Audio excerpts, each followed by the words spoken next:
Welcome to Dharmic Culture. Like, share, and subscribe my YouTube channel.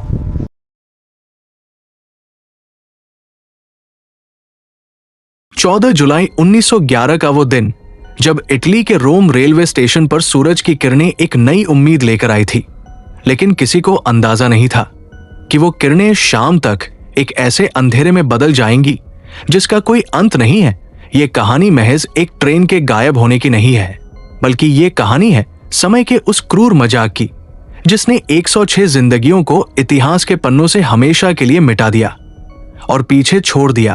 तो सिर्फ सवाल जो आज भी वैज्ञानिकों और तर्कशास्त्रियों की नींद उड़ा देते हैं। जरा उस मंजर को याद कीजिए जब जेनेटी कंपनी की वो आलीशान ट्रेन प्लेटफॉर्म पर खड़ी थी। भाप का इंजन अपनी ताकत का प्रदर्शन कर रहा था और हवा में जलते हुए कोयले और महंगे इत्र की मिलीजुली महक तैर रही थी।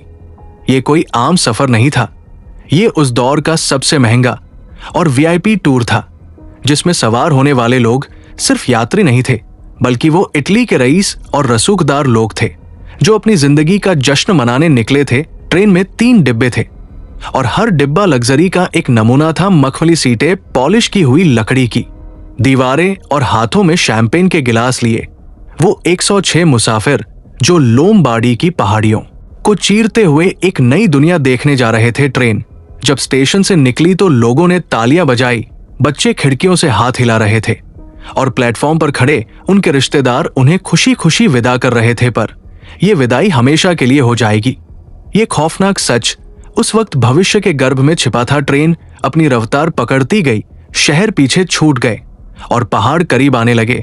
लोमबार्डी का वो इलाका अपनी प्राकृतिक सुंदरता के लिए मशहूर था, लेकिन वहां एक और चीज थी जो मशहूर थी और वो थी 1 किलोमीटर लंबी सुरंग जिसे उस वक्त इंजीनियरिंग का एक नायाब नमूना माना जाता था।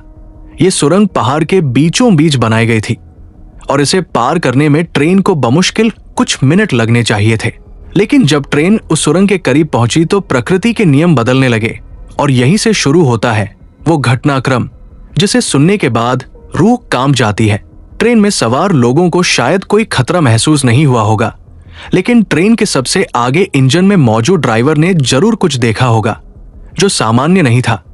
ये बात हमें उन 2 लोगों की गवाही से पता चलती है जो किस्मत से या शायद बदकिस्मती से उस ट्रेन से आखिरी पल में कूदने में कामयाब रहे थे। ये 2 लोग बुरी तरह डरे हुए थे और मानसिक रूप से टूट चुके थे। पुलिस पूछताछ में उन्होंने जो बताया वो किसी पागलपन की दास्तां जैसा लग रहा था, लेकिन उनकी आंखों में जो दहशत थी वो झूठ नहीं हो सकती थी।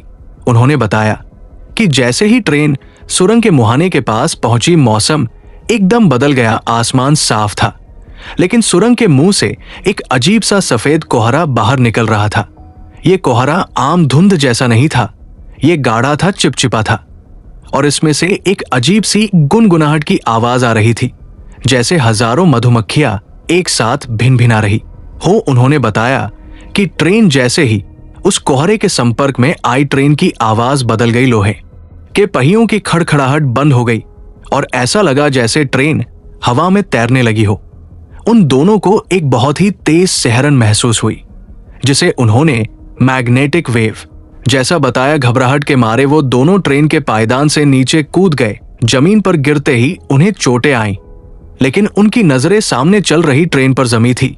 उन्होंने देखा कि कैसे वो लोहे का विशाल इंजन उस सफेद दूधिया धुएं के अंदर दाखिल हुआ और गायब हो गया। उसके पीछे पहला डिब्बा गया, फिर दूसरा और अंत में तीसरा डिब्बा। जैसे ही वो आखिरी डिब्बा उस कोहरे में समाया, वो कोहरा भी अचानक गायब हो गया, जैसे किसी ने कोई स्विच बंद कर दिया हो। वहां न तो कोई धमाका हुआ, न कोई चीख पुकार मची और न ही कोई मलबा गिरा। बस एक पल में सब कुछ शांत हो गया। वो दोनों लोग पागलों की तरह सुरंग की तरफ भागे। वो अंदर गए और एक छोर से दूसरे छोर तक दौड़ते रहे, लेकिन सुरंग खाली थी, बिल्कुल खाली। वहां न तो ट्रेन का कोई निशान था और न ही उन 106 लोगों का। वहां सिर्फ और सिर्फ अंधेरा था और दीवारों पर टपकता हुआ पानी। ये खबर जब बाहर आई तो पूरे इटली में हड़कंप मच गया। रेलवे अधिकारियों को यकीन नहीं हुआ कि पूरी की पूरी ट्रेन कैसे गायब हो सकती है, उन्होंने दर्जनों बार पूरी सुरंग की तलाशी ली। दीवारों को ठोका गया, पटरियों के नीचे की जमीन खोदी गई, ये देखने के लिए कि कहीं जमीन धंस तो नहीं गई, लेकिन वहां एक पेंच तक नहीं मिला। तार्किक रूप से अगर कोई ट्रेन सुरंग में जाती है तो उसे दूसरे छोर से निकलना ही होगा, और अगर वो नहीं निकली तो उसे सुरंग के अंदर होना चाहिए। लेकिन जेनेटी ट्रेन ने भौतिक विज्ञान के इस सबसे बुनियादी नियम को तोड़ दिया था। इस घटना के बाद कई तरह की बातें होने लगी। कुछ लोगों ने कहा कि सुरंग के अंदर कोई गुप्त दरवाजा था, जो कि नामुमकिन था क्योंकि सुरंग ठोस चट्टान को काटकर बनाई गई थी। कुछ ने कहा कि यह शैतान का काम है और सुरंग शापित है। जनता का दबाव इतना बढ़ा कि रेलवे ने उस सुरंग को हमेशा के लिए बंद करने का फैसला किया। लोहे के गेट लगा दिए गए और बाद में द्वितीय विश्व युद्ध के दौरान हवाई हमलों में उस सुरंग का मुंह मलबे से पूरी तरह ढक गया, मानो कुदरत भी यही चाहती थी कि वो राज हमेशा के लिए दफन हो जाए। लेकिन कहानी यहां खत्म नहीं होती, ये तो बस शुरुआत है, क्योंकि असली रहस्य ये नहीं है कि ट्रेन गायब हो गई। असली रहस्य ये है कि वो ट्रेन कहां गई, और जो सबूत सामने आए वो इस घटना को एक क्राइम थ्रिलर से बदलकर एक साइंस फिक्शन हॉरर में तब्दील कर देते हैं।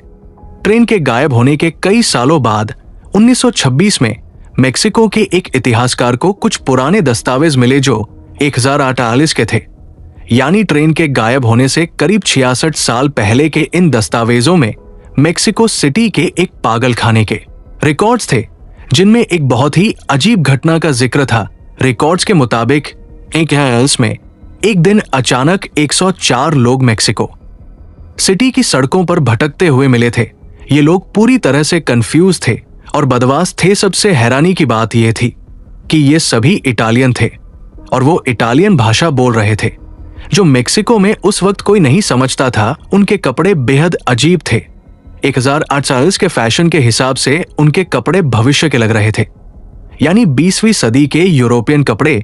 जब पुलिस और डॉक्टरों ने उनसे पूछताछ की तो उन्होंने एक ही रट लगा रखी थी कि वो रोम से जेनेटी ट्रेन में बैठकर आए हैं और उन्हें लोमबार्डी जाना है।